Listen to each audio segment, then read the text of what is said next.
इतकी जबरदस्त ही रेसिपी होती की कोणी ओळखू शकत नाही तुम्ही कोणत्या पिठापासून बनवलं आहे.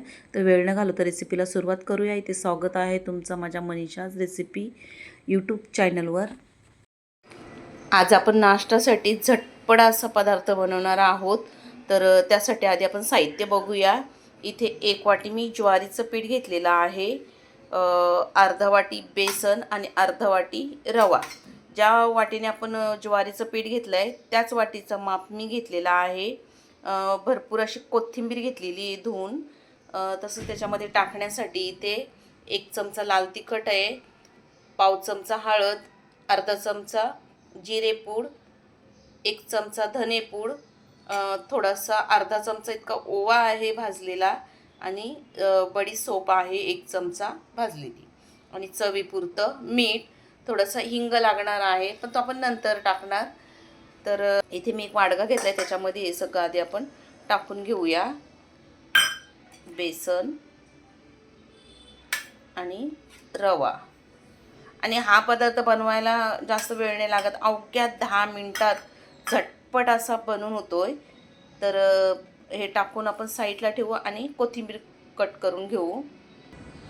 कोथिंबीर आपल्याला एकदम बारीक कट करायची आहे.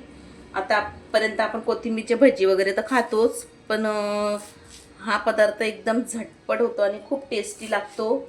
जर तुम्हाला पाहिजे तिखट नसेल बनवायचं तर तुम्ही गोड पण बनवू शकता, गूळ टाकू शकता किंवा साखर टाकू शकता.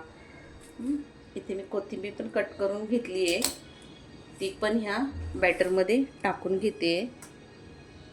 आधी आपण हा ओवा हातावर काढून घेऊ आणि याला थोडासा हातावर असा क्रश करायचं आहे. असा हातावर थोडासा चोळून घ्यायचा, म्हणजे त्याचा सुगंध पूर्ण पदार्थामध्ये उतरला जातो. आणि ओवा हा पचनासाठी खूप चांगला आहे. आपण याच्यात बेसनाचा वापर करतो, त्याच्यामुळं ओवा हा आठवणीने टाकायचाच.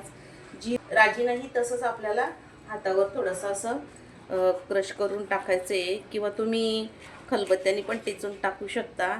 आणि हा राजीना जेव्हा दाताखाली येतो तेव्हा छान वाटतो.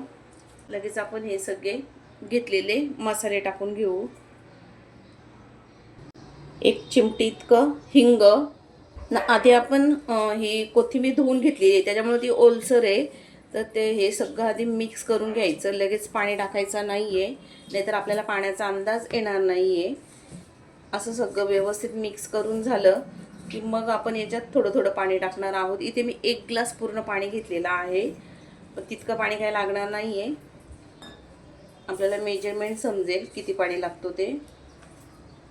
असं थोडं थोडं करून टाकायचं. आणि रवा असल्यामुळं 5 मिनटं त्याला रेस्ट करायला ठेवणार आहोत. आपल्याला जास्त घट्ट पण बनवायचं नाही आहे किंवा जास्त पातळ पण बॅटर बनवायचं नाही आहे. इथं बॅटर आपला बनवून झालेला आहे जितका पाहिजे तसा. मी थोडासा हा पातळ थोडासा बनवलेला आहे, कारण त्याच्यात रवा आहे. रवा फुलल्यानंतर तो थोडा घट्ट होईल. तर इथे मी 1 ग्लास पाणी घेतलं होता, त्यातला मला अर्धा ग्लास पाणी इतका लागलेला आहे. आता तुम्ही कोथिंबीर वगैरे किती घेता त्याच्या अंदाजाने तुम्हाला पाणी कमी जास्त लागू शकतो. तर आपण आता हा टेस्ट करायला 5 मिनटं ठेवूया. तोपर्यंत आपण गॅसवर तेल गरम करायला ठेवू. इथे 5 मिनटं झाली आहेत आणि जर वेळ नसेल तर 5 मिनटं पण नाही ठेवलं तरी चालतो. आता सगळ्यात शेवटी आपण इथे 1 चिमटी इतकं मी खायचं सोडा टाकते आहे आणि सोडा ॲक्टिवेट होण्यासाठी थोडंसं त्याच्यात पाणी टाकलं आहे. 1 चमचभर इतकंच पाणी टाकलं आहे. आता हातानेच मी हे सगळं फेटून घेते. तुम्ही इतका घट्ट आपल्याला हा बॅटर बनवायचं आहे. पटकन असं फेटून घ्यायचं हातानेच. आणि एका साईडला मी गॅसवर कढई ठेवून तेल गरम करायला ठेवलेलं आहे. तर चला लगेच आपण बनवायला सुरुवात करूया. इथे गॅसवर मी तेल गरम करायला ठेवलं आहे आणि तेल जास्त नाही ठेवायचा, कारण तो वापरल्यानंतर आपण पुन्हा वापरला तर आपला बॅड कोलेस्ट्रॉल वाढू शकतो. म्हणून तेल थोडंसं कमीच ठेवायचं. कधी कोणताही पदार्थ आपण तळणाला जेव्हा ठेवतो तेव्हा तेल थोडंसं कमी वापरत जा. असे वडे सोडून द्यायचे. तेल गरम झाल्यानंतर गॅस मिडियमवर ठेवून द्यायची आणि असे पटापट वडे सोडून घ्यायचे. तेल छान असं गरम पाहिजे. आता कढईत जेवढे बसतील तेवढेच सोडायचे आहेत आणि सोडल्यानंतर 2 मिनटं त्यांना एका साईडनं होऊन द्यायचे, लगेच उलट नाही करायचे. आता एका साईडनं थोडे झाले की मग त्यांना उलट करायचे. मस्त असे कुरकुरीत हे वडे तयार होतात. वडे किंवा भजी म्हणू शकता. एका साईडनं झाले, दुसऱ्या साईडनं पण त्यांना करून घेऊ. आता हे दोन्ही बाजूनी छान असे मस्त तळून झालेत आणि त्यांना रंगही सुंदर आलेला आहे. तर इथे मी झारा घेतलाय. त्या झाऱ्याने आपण हे असे काढून घ्यायचे. पाहू शकता एकदम जबरदस्त असे हे ज्वारीच्या पिठाचे भजी किंवा वडे तयार झालेत. तर मी एक चाळण घेतली, त्याच्यात टिश्यू ठेवलाय, त्याच्यात हे सगळे काढून घेते. पाहू शकता तुम्ही. याच पद्धतीने मी अजूनही राहिलेले सगळे टाकून घेते.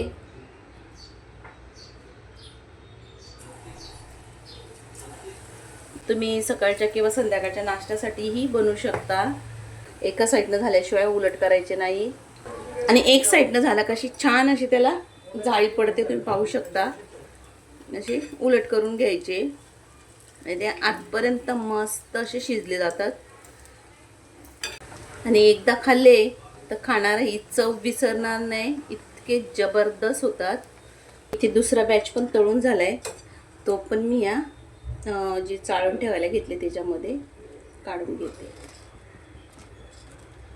तर याच पद्धतीने मी राहिलेले सगळे बनवून घेते. एकदम जबरदस्त. एका साईडला मस्त असा गवती चहा टाकलेला ब्लॅक टी गरमागरम या नाश्त्यासोबत. तर इथे मी हे भजी ट्रेमध्ये काढून घेते.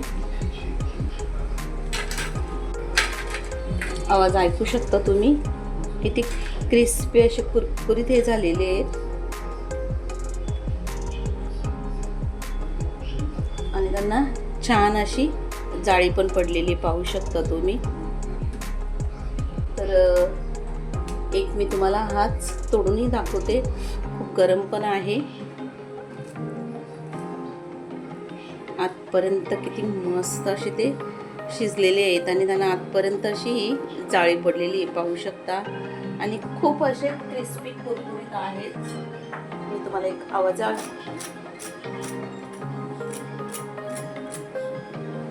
तर झटपट असा हा नाश्ता तयार होतो. इकडे आपला चहाही तयार झालाय. तर या नाश्त्यासोबत मस्त असा गवतीचा घातलेला ब्लॅक टी,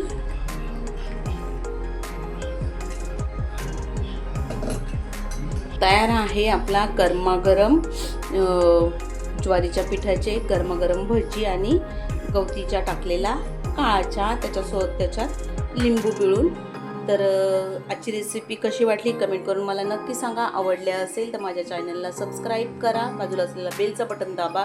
रेसिपी थोडी जरी तुम्हाला आवडली तर लाईक करा, तुमच्या मित्रपरिवारामध्ये शेअर करा.